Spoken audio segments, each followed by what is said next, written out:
I was enthusiastic about, I guess, how Wakanda was being presented initially. I think it has a great villain in the story. I think there's an emotional connection to his story, which makes the story complex. And I felt like there was a lot of ground that we didn't cover in Civil War. That we had a lot of room in this one, and they took a lot of room, and so I was enthusiastic about everything that we were about to do.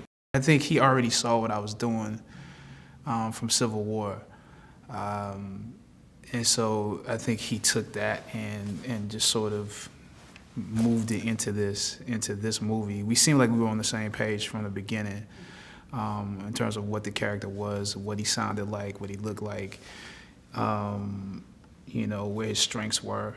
So our conversations were more about the total story than the character itself. Well, he's coming off of the death of his father in Civil War. He's returning to Wakanda. There's the high possibility that he will become the ruler. There's division within the country because Wakanda is not necessarily a homogenous group of people. There are different tribes with different points of view, different. They have their own agendas, each tribe, and so they're united by their past and united also by a good king. They need a good king in order to bring everyone together. So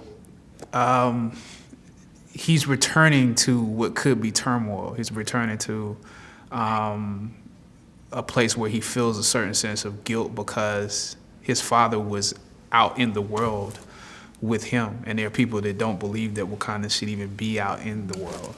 So he's returning to a place where he has to essentially piece everything together and earn his right to be king. It's essentially the gateway into what their technology is. It also is a gateway into what their inner conflicts are, because how to use vibranium or whether to use vibranium or not is essentially the conflict between the Jabari tribe and the Golden tribe or the T'Challa's tribe, and so it's in some ways it's almost like a nuclear weapon to a certain degree. It's great that you have it, but how do you use it? And at the same time, it allows a certain amount of flexibility as far as technology is concerned, and also in terms of their traditional spirituality is connected to that, how it affects the plant system or the ecosystem, how it affects him physically. All of that is part of what vibranium is. It's like they have a personal relationship because they've known each other since they were kids. And at the same time, they all have their positions within the kingdom that they have to fulfill, which sometimes conflict with those personal relationships. Denai, Denai and Lupita, they're both great actresses. They're both very, very, very strong. Very opinionated. It's just I felt secure with them, like as an actor on my side, not just as T'Challa. I felt secure, like I had good partners to work with, people that would give me something anytime I was working with them.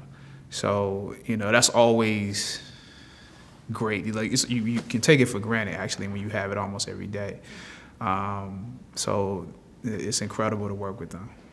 Michael B. Jordan did a great job in bringing his take on Killmonger to the screen, and he's complex. I think Killmonger is complex because, you know, he's gonna have a valid point.